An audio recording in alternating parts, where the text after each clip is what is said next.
ಈ ರಾಜ್ಯ ಸರ್ಕಾರ ಬಂದ ಮೇಲೆ ಈಡಿಗ ಸಮುದಾಯದ ಎಲ್ಲ ಬೇಡಿಕೆಗಳನ್ನೇ ಕಡೆಗಣಿಸ್ತಕ್ಕಂಥ ಒಂದು ಸರ್ಕಾರ ಆಗಿ ಪರಿವರ್ತನೆ ಪಟ್ಟಿದೆ. ನಾವು ಸಾಕಷ್ಟು ಹೋರಾಟಗಳನ್ನು ಮಾಡಿದಾಗ ಕಲ್ಯಾಣ ಕರ್ನಾಟಕ ಭಾಗದಲ್ಲಿ ಈ ಜಿಲ್ಲೆಯ ಉಸ್ತುವಾರಿ ಸಚಿವರು ಶ್ರೀ ಪ್ರಿಯಾಂಕ್ ಖರ್ಗೆ ಅವರಾಗಲಿ, ಈ ಜಿಲ್ಲೆಯ ಮತ್ತೊಬ್ಬರು ಕ್ಯಾಬಿನೆಟ್ ಸಚಿವರಾದ ಶ್ರೀ ಶರಣ್ಪ್ರಕಾಶ್ ಪಾಟೀಲ್ ಅವರಾಗಲಿ ನಮ್ಮ ಜೊತೆ ಸಾಕಷ್ಟು ಕೈ ಜೋಡಿಸಿದರು. ಆದರೆ ಈಗ ಹತ್ರ 1.25 ವರ್ಷ ಆದರೂ ಸಹ ಒಂದು ನಿಯೋಗವನ್ನೇ ಕೂಡ ಸಮುದಾಯದ ಬೇಡಿಕೆಯನ್ನೇ ಒಂದು ನಿಯೋಗನೇ ತೆಗೆದು ಮುಖ್ಯಮಂತ್ರಿ ಕಡೆ ತೆಗೆದುಕೊಂಡು ಹೋಗುವ ಕೆಲಸವನ್ನು ಮಾಡಲಿಲ್ಲ. ಮೊದಲನೇದು. ಎರಡನೇದು, ನಮ್ಮ ಈ ಸರ್ಕಾರಲ್ಲಿ ಈಡಿಗ ಸಮುದಾಯಕ್ಕೆ 2 ಮಂತ್ರಿ ಸ್ಥಾನ ಕೊಡಬೇಕಿತ್ತು, ಜೊತೆ 3 ನಿಗಮ ಅಧ್ಯಕ್ಷರನ್ನೇ ಮಾಡಬೇಕಿತ್ತು ಆ್ಯಕ್ಚುಲಿ. ಆದರೆ ಅದೂ ಕೂಡ ಇಲ್ಲಿ ಆಗಿಲ್ಲ. ಒಂದೇ ಮಂತ್ರಿ ಸ್ಥಾನವನ್ನು ಕೊಟ್ಟಿದ್ದಾರೆ. ಅದೂ ಕೂಡ ಸರ್ಕಾರದ ಅನ್ಯಾಯವನ್ನು ಆಗಿದೆ. ಅದನ್ನ ಜೊತೆ ಕಲ್ಯಾಣ ಕರ್ನಾಟಕದ ಭಾಗದ ನಮ್ಮ ಸಮಾಜದ ಧೀಮಂತ ನಾಯಕನಾಗಿರ್ತಕ್ಕಂಥ ಮಾಲಿಕೆಯ ಗುತ್ತಿದಾರನೇ ಕಾಂಗ್ರೆಸ್ ಪಕ್ಷ ಸಂಪೂರ್ಣವಾಗಿ ಕಡೆಗಣಿಸಿ ಅವರ ಮೇಲೆ ಕಾಂಗ್ರೆಸ್ ಪಕ್ಷವನ್ನೇ ರಾಜಕೀಯ ಷಡ್ಯಂತರ ಮಾಡುತ್ತಾ ಇದೆಯಂತಕ್ಕಂಥದ್ದು ಕೂಡ ನನ್ನ ಆರೋಪವನ್ನೇ ಇರತಕ್ಕಂಥದ್ದು. ಅದನ್ನ ಜೊತೆ ಈಗ ಮತ್ತೊಂದು ವಿಷಯ ನಾನು ಹೇಳಿರ್ತಕ್ಕಂಥದ್ದು, ನಮ್ಮ ಕೇರಳ ಅಲ್ಲ ಬಿ ಜೆ ಪಿಯಲ್ಲಿ ಇರಬೇಕಾಯಿತು ಅಂತಕ್ಕಂಥ ಮೊದಲನೇದು ನಾನು ಹೇಳ್ತೇನಲ್ಲ. ಫಸ್ಟ್ ಸ್ಟಾರ್ಟಿಂಗಲ್ಲಿ ಅವರು ಕಾಂಗ್ರೆಸ್ ಪಕ್ಷ ಬಿಟ್ಟು ಹೋಗಿರೋದು, ಬಿ ಜೆ ಪಿಗೆ ಹೋಗಿರೋದು ತಪ್ಪು. ಎರಡನೇ ಸಲ ಬಿ ಜೆ ಪಿ ಬಿಟ್ಟು ಕಾಂಗ್ರೆಸ್ಸಲ್ಲಿ ಹೋಗಿರೋದಲ್ಲ, ಎಲ್ಲಿರಬೇಕಿತ್ತು ಅಲ್ಲಿ ಇರ್ಬೋದಿತ್ತು, ಹಿಂದುಳಿದ ಸಮುದಾಯದೊಂದು ಸೀಟ್ ಆಗ್ತಿತ್ತು ಅದು. ಆದ್ದರಿಂದ ಈಗ ಎಲೆಕ್ಷನ್ ನಡೆಯುವ ಸಮಯದಲ್ಲಿ ಬಿ ಜೆ ಪಿಯವರು ಮಾಲಿಕರನ್ನ ಕರ್ಕೊಂಬಂದ್ರಪ್ಪ ಆವಾಗ MP ಎಲೆಕ್ಷನಲ್ಲಿ. ಅಲ್ಲಿಯೂ ಅವ್ರಿಗೆ ಸರಿಯಾಗಿ ರಾಜ್ಯ ಉಪಾಧ್ಯಕ್ಷ ಸ್ಥಾನವನ್ನು ಮೂಲೆಯಲ್ಲಿ ಕೂಡಿಸಿದರು. ಈಗ ಕಾಂಗ್ರೆಸ್ ಪಕ್ಷ ಏನೇನು ಭರವಸೆಯನ್ನು ಕೊಟ್ಟು ಕರ್ಕೊಂಬಂದಿದ್ದಾರೆ AICC ಅಧ್ಯಕ್ಷರು ಸೇರಿಕೊಂಡು, ಇವತ್ತು ಅವರಿಗೆ ಒಂದು MLC ಆದರೂ ಅಲ್ಲ ಮತ್ತೊಂದು ಮಂತ್ರಿಯಾಗಿಯೂ ಎಲ್ಲ ಮಾಡಬೇಕಾದ ಒಬ್ಬ ಗಡಿಸಿರತಕ್ಕಂಥ ನಮ್ಮ ಸಮುದಾಯದ ಒಬ್ಬ ನಮ್ಮ ನಾಯಕ ಅವರು. ಆದರೆ ಅವರನ್ನು ಸಂಪೂರ್ಣವಾಗಿ ಕಡೆಗಣಿಸಿ ಇವತ್ತು ಮೂಲೆ ಗ್ರೂಪನ್ನೇ ಮಾಡಿ ಇಟ್ಟಿದ್ದಾರೆ. ಇದು ಸಮುದಾಯ ಇದೆಲ್ಲವನ್ನೇ ನೋಡುತ್ತಾ ಇದ್ದೀವಿ ನಾವು. ಅದಕ್ಕೆ ಹೇಳ್ತೇವೆ, ಕಳೆದ MP ಎಲೆಕ್ಷನಲ್ಲಿ ಮಾನ್ಯ ಖರ್ಗೆ ಅವರೇ ನಮ್ಮ ಸಮಾಜ ನಿಮ್ಮ ಪರವಾಗಿದ್ದರು, ನಿಮ್ಮ ಬೆಂಬಲಾಗಿ ನಿಂತಿದ್ರು. ಪ್ರಿಯಾಂಕ್ ಖರ್ಗೆ ಪರವಾಗಿ ಚಿತ್ತಾಪುರಲ್ಲಿ ನಿಂತಿದ್ರು, ಶರಣ್ಪ್ರಕಾಶ್ ಪಾಟೀಲ್ ಅವ್ರ ಪರವಾಗಿ ನಿಂತಿದ್ರು. ಹಾಗಾಗಿ ಇದೆಲ್ಲವನ್ನೇ ತಾವು ಮರಿಬಾರ್ದು ಅಂತಕ್ಕಂಥದ್ದು ನಾನಿವತ್ತು ಹೇಳ್ತಾ ಇದ್ದೀನಿ. ಮತ್ತು ಕಾಂಗ್ರೆಸ್ ಪಕ್ಷ ಒಂದೇ ಮಂತ್ರಿ ಸ್ಥಾನವನ್ನು ಕೊಟ್ಟಿದ್ದಾರೆ ನಮಗೆ. ಆ ಮಂತ್ರಿಯೂ ಕೂಡ ಸಮುದಾಯದ ಪರವಾಗಿ ವಿಧಾನಸಭೆಯಲ್ಲಿ ಆಗಲಿ ಮತ್ತೊಂದು ಕಡೆ ಧ್ವನಿಯೂ ಕೂಡ ಎತ್ತೋದು ಕಾಣ್ತಾ ಇಲ್ಲ. ಈಗ ಬೆಳಗಾವಿಯಲ್ಲಿ ಎತ್ತಲಿಲ್ಲ. ಹಾಗಾಗಿ ಇವತ್ತು ನಾವು ಬಹಿರಂಗ 2ನೇ ಹಂತದ ಹೋರಾಟ ನಾಳೆ ಇವತ್ತು ಚರ್ಚೆ ಸೇರ್ತಾ ಇದ್ದೀವಿ. ಯಾವ ಮಟ್ಟದಲ್ಲಿ ಮತ್ತೆ ಒಂದು ಸಲ ಮಂಗಳೂರಿನ ಪಾದಯಾತ್ರೆ ಮಾಡಿದರು, ಈ ಸಲ ಚಿತ್ತಾಪುರದಿಂದ ಮಾಡಬೇಕು ಅಂತಕ್ಕಂಥ ರೀತಿಯಲ್ಲಿದೆ. ನಾವು ಯಾವುದೋ ಪಕ್ಷದ ಪರವಾಗಿ ಪಕ್ಷದ ವಿರುದ್ಧ ಅಲ್ಲ. BJP ಸರ್ಕಾರ ಇದ್ದಾಗಲೂ ಮಾಡಿದ್ದೀವಿ, ನಿಮಗೆಲ್ಲ ಗೊತ್ತಿದೆ. 11 ಜನ MLAಗಳ ಮನೆ ಮುಂದೆ ಹೋಗಿ ಕೂತಿದ್ದೆ ನಾವು, ಹೌದಲ್ವಾ? MP ಮನೆ ಮುಂದೆ ಘೋಷಣೆ ಕೂಗಿದೆ. ಈಗ ಇದೇ ಜಗದೇವ್ ಗುತ್ತಿದಾರ್ಗೂ ಕೂಡ ಜವಾಬ್ದಾರಿ ಇದೆ. MLC ಆಗಿದ್ದಾರಲ್ಲ, ಅವ್ರಿಗೂ ದೊಡ್ಡ ಜವಾಬ್ದಾರಿ ಇದೆ ಜಗದೇವ್ ಗುತ್ತಿದಾರ್. ಯಾಕೆ ಮಾತನಾಡೋದು ಜಗದೇವ್ ಗುತ್ತಿದಾರ್? ತಾವು ಮಾತನಾಡಬೇಕಾಗತ್ತೆ. 100ಕ್ಕೆ 100 ಯಾವ ಹೌದು ಅಲ್ಲ, ತಾರ್ಕಿಕ ಅಂತ ನಮಗೆ ಗೊತ್ತಿದೆ. ರಾಜ್ಯದಲ್ಲಿ ಸುಮಾರು 15-20 ಜನ MLA ಪಂಚಮಸಾಲಿದ ಹೋರಾಟ ಯಾವ ರೀತಿ ನಡೀತಾ ಇದೆ. ಒಂದೇ ಸಲ ಕೂಗುಗಳೇ ಆಗುವುದಿಲ್ಲ. ಅದಕ್ಕೋಸ್ಕರ ನಾವು ರಾಜ್ಯದ 2 ಭಾಗ, ಒಂದು 4 ಜಿಲ್ಲೆಯಲ್ಲಿ, ಎರಡನೇದು ಕಲ್ಯಾಣ ಕರ್ನಾಟಕ ಭಾಗ. ಆ 4 ಜಿಲ್ಲೆ ಬೃಹತ್ ಸಮಾವೇಶ, ಈ 4 ಜಿಲ್ಲೆಯಲ್ಲಿ ಒಂದು ಬೃಹತ್ ಸಮಾವೇಶವನ್ನು ಮಾಡಿ ಸಮುದಾಯದ ಒಂದು ಶಕ್ತಿಯನ್ನು ನಾವು ತೋರಿಸ್ತೀವಿ. ಸಮುದಾಯದ ರಾಜಕೀಯ ನಾಯಕರುಗಳಿಗೆ ಅನ್ಯಾಯ ಆಗ್ತಾ ಇದ್ದಾವೆ.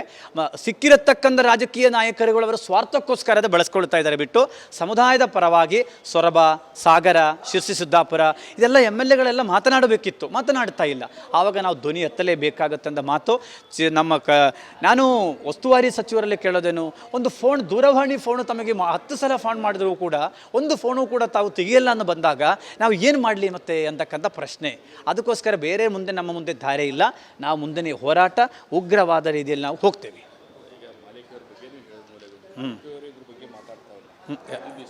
ಯಾರು? ಹೌದು ಅಲ್ಲ, ಅದೇ ಅವರು ಈಗ ಏನಾಗಿದೆ, ಅವರೊಂದು ನನಗೆ ಅನಿಸೋ ಪ್ರಕಾರ ಈ ರಾಜಕೀಯ ವ್ಯವಸ್ಥೆಗಳು ನೋಡಿಕೊಂಡು ಅವರಿಗೆ ಬೇಸರ ಆಗಿದೆ ಅವರಿಗೆ. ಆ ಬೇಸರದಿಂದ ಅವರು ವಯಸ್ಸಾಗಿದ್ರೂ ಕೂಡ ಅವರು ರಾಜಕೀಯನೂ ಅಂಥ ದೊಡ್ಡ ವಯಸ್ಸು ಅವ್ರಿಗೆ ಆಗಿಲ್ಲ. ಏನಿಯೂ ಸಾಕಷ್ಟು ರಾಜಕೀಯ ಮಾಡೋದಕ್ಕೆ ಶಕ್ತಿ ಅವ್ರಿಗಿದೆ. ಈ ರಾಜ್ಯ ನಾನು ಹೇಳಿದ ನಮ್ಮ ಸಮಾಜ ಮುಖ್ಯಮಂತ್ರಿ ಆಗಿರ್ತಕ್ಕಂಥ ಬಂಗಾರಪ್ಪನವರು ಹುಟ್ಟಿದ ಸಮಾಜ ಇದು. ಆ್ಯಕ್ಚುಲಿ ಹೇಳಬೇಕು, ಅವತ್ತೇ ಹೇಳಿದ್ರು ಈಡಿಗ ಸಮುದಾಯಕ್ಕೆ ಮುಖ್ಯಮಂತ್ರಿ ಸ್ಥಾನವನ್ನು ಕೊಡಬೇಕಿತ್ತು, ಅವತ್ತೇ ನಾನು ಹೇಳಿದ್ದೆ. ಆದರೆ ಅದು ಆಗಲಿಲ್ಲ. ಈಗ ಅದಕ್ಕೆ ಅವಕಾಶ ಒದಗಿ ಬರ್ತಾ ಇದೆ.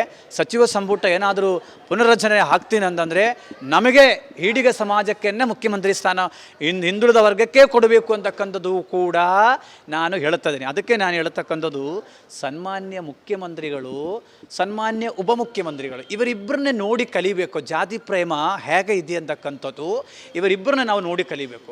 ಅವ್ರನ್ನ ನೋಡಿ ಉಳಿದವರು ಕಲೀಲಿ, ಅಷ್ಟೇ ಹೇಳ್ತೀನಿ ನಾನು, ಬೇರೆ ಏನು ಹೇಳಲ್ಲ. ಹಾಂ, ಯಾವುದು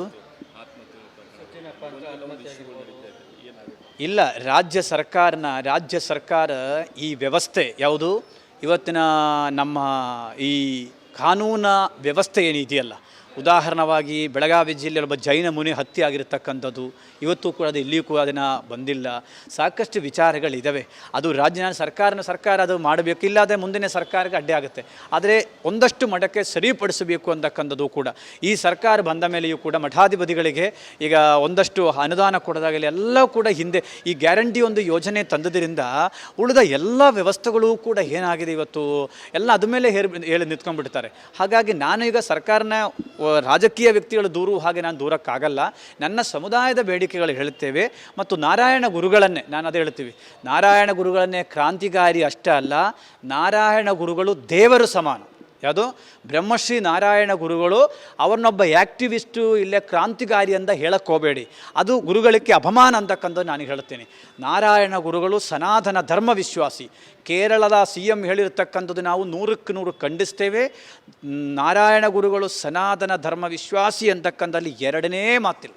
ಈ ರಾಜ್ಯ ಸರ್ಕಾರ ಬಂದ ಮೇಲೆ ಈಡಿಗ ಸಮುದಾಯದ ಎಲ್ಲ ಬೇಡಿಕೆಗಳನ್ನೇ ಕಡೆಗಣಿಸ್ತಕ್ಕಂಥ ಒಂದು ಸರ್ಕಾರ ಆಗಿ ಪರಿವರ್ತನೆ ಪಟ್ಟಿದೆ. ನಾವು ಸಾಕಷ್ಟು ಹೋರಾಟಗಳನ್ನು ಮಾಡಿದಾಗ ಕಲ್ಯಾಣ ಕರ್ನಾಟಕ ಭಾಗದಲ್ಲಿ ಈ ಜಿಲ್ಲೆಯ ಉಸ್ತುವಾರಿ ಸಚಿವರು ಶ್ರೀ ಪ್ರಿಯಾಂಕ್ ಖರ್ಗೆ ಅವರಾಗಲಿ, ಈ ಜಿಲ್ಲೆಯ ಮತ್ತೊಬ್ಬರು ಕ್ಯಾಬಿನೆಟ್ ಸಚಿವರಾದ ಶ್ರೀ ಶರಣ್ಪ್ರಕಾಶ್ ಪಾಟೀಲ್ ಅವರಾಗಲಿ ನಮ್ಮ ಜೊತೆ ಸಾಕಷ್ಟು ಕೈ ಜೋಡಿಸಿದರು. ಆದರೆ ಈಗ ಹತ್ರ 1.25 ವರ್ಷ ಆದರೂ ಸಹ ಒಂದು ನಿಯೋಗವನ್ನೇ ಕೂಡ ಸಮುದಾಯದ ಬೇಡಿಕೆಯನ್ನೇ ಒಂದು ನಿಯೋಗನೇ ತೆಗೆದು ಮುಖ್ಯಮಂತ್ರಿ ಕಡೆ ತೆಗೆದುಕೊಂಡು ಹೋಗುವ ಕೆಲಸವನ್ನು ಮಾಡಲಿಲ್ಲ. ಮೊದಲನೇದು. ಎರಡನೇದು, ನಮ್ಮ ಈ ಸರ್ಕಾರಲ್ಲಿ ಈಡಿಗ ಸಮುದಾಯಕ್ಕೆ 2 ಮಂತ್ರಿ ಸ್ಥಾನ ಕೊಡಬೇಕಿತ್ತು, ಜೊತೆ 3 ನಿಗಮ ಅಧ್ಯಕ್ಷರನ್ನೇ ಮಾಡಬೇಕಿತ್ತು ಆ್ಯಕ್ಚುಲಿ. ಆದರೆ ಅದೂ ಕೂಡ ಇಲ್ಲಿ ಆಗಿಲ್ಲ. ಒಂದೇ ಮಂತ್ರಿ ಸ್ಥಾನವನ್ನು ಕೊಟ್ಟಿದ್ದಾರೆ. ಅದೂ ಕೂಡ ಸರ್ಕಾರದ ಅನ್ಯಾಯವನ್ನು ಆಗಿದೆ. ಅದನ್ನ ಜೊತೆ ಕಲ್ಯಾಣ ಕರ್ನಾಟಕದ ಭಾಗದ ನಮ್ಮ ಸಮಾಜದ ಧೀಮಂತ ನಾಯಕನಾಗಿರ್ತಕ್ಕಂಥ ಮಾಲಿಕೆಯ ಗುತ್ತಿದಾರನೇ ಕಾಂಗ್ರೆಸ್ ಪಕ್ಷ ಸಂಪೂರ್ಣವಾಗಿ ಕಡೆಗಣಿಸಿ ಅವರ ಮೇಲೆ ಕಾಂಗ್ರೆಸ್ ಪಕ್ಷವನ್ನೇ ರಾಜಕೀಯ ಷಡ್ಯಂತರ ಮಾಡುತ್ತಾ ಇದೆಯಂತಕ್ಕಂಥದ್ದು ಕೂಡ ನನ್ನ ಆರೋಪವನ್ನೇ ಇರತಕ್ಕಂಥದ್ದು. ಅದನ್ನ ಜೊತೆ ಈಗ ಮತ್ತೊಂದು ವಿಷಯ ನಾನು ಹೇಳಿರ್ತಕ್ಕಂಥದ್ದು ನಮ್ಮ ಕೇರಳ ಅಲ್ಲ BJPಯಲ್ಲಿ ಇರಬೇಕಾಯಿತು ಅಂತಕ್ಕಂಥ ಮೊದಲನೇದು ನಾನು ಹೇಳ್ತೇನಲ್ಲ, ಫಸ್ಟ್ ಸ್ಟಾರ್ಟಿಂಗಲ್ಲಿ ಅವರು ಕಾಂಗ್ರೆಸ್ ಪಕ್ಷ ಬಿಟ್ಟು ಹೋಗಿರೋದು BJPಗೆ ಹೋಗಿರೋದು ತಪ್ಪು. ಎರಡನೇ ಸಲ BJP ಬಿಟ್ಟು ಕಾಂಗ್ರೆಸ್ಸಲ್ಲಿ ಹೋಗಿರೋದಲ್ಲ, ಎಲ್ಲಿರಬೇಕಿತ್ತು ಅಲ್ಲಿ ಇರ್ಬೋದಿತ್ತು, ಹಿಂದುಳಿದ ಸಮುದಾಯದೊಂದು ಸೀಟ್ ಆಗ್ತಿತ್ತು ಅದು. ಆದ್ದರಿಂದ ಈಗ ಎಲೆಕ್ಷನ್ ನಡೆಯುವ ಸಮಯದಲ್ಲಿ BJPಯವರು ಮಾಲಿಕರನ್ನ ಕರ್ಕೊಂಬಂದ್ರಪ್ಪ ಆವಾಗ MP ಎಲೆಕ್ಷನಲ್ಲಿ. ಅಲ್ಲಿಯೂ ಅವ್ರಿಗೆ ಸರಿಯಾಗಿ ರಾಜ್ಯ ಉಪಾಧ್ಯಕ್ಷ ಸ್ಥಾನವನ್ನು ಮೂಲೆಯಲ್ಲಿ ಕೂಡಿಸಿದರು. ಈಗ ಕಾಂಗ್ರೆಸ್ ಪಕ್ಷ ಏನೇನು ಭರವಸೆಯನ್ನು ಕೊಟ್ಟು ಕರ್ಕೊಂಬಂದಿದ್ದಾರೆ AICC ಅಧ್ಯಕ್ಷರು ಸೇರಿಕೊಂಡು, ಇವತ್ತು ಅವರಿಗೆ ಒಂದು MLC ಆದರೂ ಇಲ್ಲ ಮತ್ತೊಂದು ಮಂತ್ರಿಯಾಗಿಯೂ ಎಲ್ಲ ಮಾಡಬೇಕಾದ ಒಬ್ಬ ಗಡಿಸಿರತಕ್ಕಂಥ ನಮ್ಮ ಸಮುದಾಯದ ನಮ್ಮ ನಾಯಕ ಅವರು. ಆದರೆ ಅವ್ರನ್ನ ಸಂಪೂರ್ಣವಾಗಿ ಕಡೆಗಣಿಸಿ ಇವತ್ತು ಮೂಲೆ ಗ್ರೂಪನ್ನೇ ಮಾಡಿ ಇಟ್ಟಿದ್ದಾರೆ. ಇದು ಸಮುದಾಯ ಇದೆಲ್ಲವನ್ನೇ ನೋಡುತ್ತಾ ಇದ್ದೀವಿ ನಾವು. ಅದಕ್ಕೆ ಹೇಳ್ತೇವೆ, ಕಳೆದ MP ಎಲೆಕ್ಷನಲ್ಲಿ ಮಾನ್ಯ ಖರ್ಗೆ ಅವರೇ ನಮ್ಮ ಸಮಾಜ ನಿಮ್ಮ ಪರವಾಗಿದ್ದರು, ನಿಮ್ಮ ಬೆಂಬಲಾಗಿ ನಿಂತಿದ್ರು. ಪ್ರಿಯಾಂಕ್ ಖರ್ಗೆ ಪರವಾಗಿ ಚಿತ್ತಾಪುರಲ್ಲಿ ನಿಂತಿದ್ರು, ಶರಣ್ಪ್ರಕಾಶ್ ಪಾಟೀಲ್ ಅವ್ರ ಪರವಾಗಿ ನಿಂತಿದ್ರು. ಹಾಗಾಗಿ ಇದೆಲ್ಲವನ್ನೇ ತಾವು ಮರಿಬಾರ್ದು ಅಂತಕ್ಕಂಥದ್ದು ನಾನಿವತ್ತು ಹೇಳ್ತಾ ಇದ್ದೀನಿ. ಮತ್ತು ಕಾಂಗ್ರೆಸ್ ಪಕ್ಷ ಒಂದೇ ಮಂತ್ರಿ ಸ್ಥಾನವನ್ನು ಕೊಟ್ಟಿದ್ದಾರೆ ನಮಗೆ. ಆ ಮಂತ್ರಿಯೂ ಕೂಡ ಸಮುದಾಯದ ಪರವಾಗಿ ವಿಧಾನಸಭೆಯಲ್ಲಿ ಆಗಲಿ ಮತ್ತೊಂದು ಕಡೆ ಧ್ವನಿಯೂ ಕೂಡ ಎತ್ತೋದು ಕಾಣ್ತಾ ಇಲ್ಲ. ಈಗ ಬೆಳಗಾವಿಯಲ್ಲಿ ಎತ್ತಲಿಲ್ಲ. ಹಾಗಾಗಿ ಇವತ್ತು ನಾವು ಬಹಿರಂಗ 2ನೇ ಹಂತದ ಹೋರಾಟ ನಾಳೆ ಇವತ್ತು ಚರ್ಚೆ ಸೇರ್ತಾ ಇದ್ದೀವಿ. ಯಾವ ಮಟ್ಟದಲ್ಲಿ ಮತ್ತೆ ಒಂದು ಸಲ ಮಂಗಳೂರಿನ ಪಾದಯಾತ್ರೆ ಮಾಡಿದರು, ಈ ಸಲ ಚಿತ್ತಾಪುರದಿಂದ ಮಾಡಬೇಕು ಅಂತಕ್ಕಂಥ ರೀತಿಯಲ್ಲಿದೆ. ನಾವು ಯಾವುದೋ ಪಕ್ಷದ ಪರವಾಗಿ ಪಕ್ಷದ ವಿರುದ್ಧ ಅಲ್ಲ. BJP ಸರ್ಕಾರ ಇದ್ದಾಗೆಲ್ಲೂ ಮಾಡಿದ್ದೀವಿ, ನಿಮಗೆಲ್ಲ ಗೊತ್ತಿದೆ. 11 ಜನ MLAಗಳ ಮನೆ ಮುಂದೆ ಹೋಗಿ ಕೂತಿದ್ದೆ ನಾವು, ಹೌದಲ್ವಾ? MP ಮನೆ ಮುಂದೆ ಘೋಷಣೆ ಕೂಗಿದೆ. ಈಗ ಇದೇ ಜಗದೇವ್ ಗುತ್ತಿದಾರ್ಗೂ ಕೂಡ ಜವಾಬ್ದಾರಿ ಇದೆ. MLC ಆಗಿದ್ದಾರಲ್ಲ, ಅವ್ರಿಗೂ ದೊಡ್ಡ ಜವಾಬ್ದಾರಿ ಇದೆ ಜಗದೇವ್ ಗುತ್ತಿದಾರ್ಗೆ. ಯಾಕೆ ಮಾತನಾಡೋದು ಜಗದೇವ್ ಗುತ್ತಿದಾರ್ ತಾವು ಮಾತನಾಡಬೇಕಾಗತ್ತೆ. 100ಕ್ಕೆ 100 ಯಾವ ಹೌದು.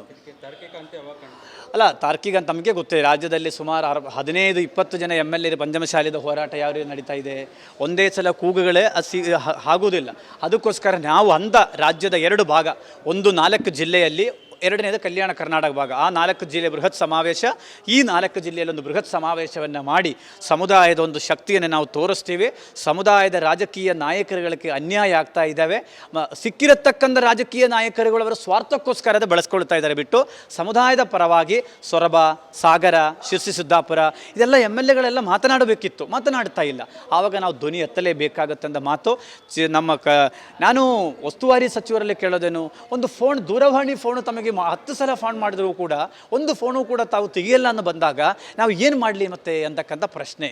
ಅದಕ್ಕೋಸ್ಕರ ನಮ್ಮ ಮುಂದೆ ದಾರಿ ಇಲ್ಲ. ನಾವು ಮುಂದೆ ಹೋರಾಟ ಉಗ್ರವಾದ ರೀತಿಯಲ್ಲಿ ನಾವು ಹೋಗ್ತೇವೆ.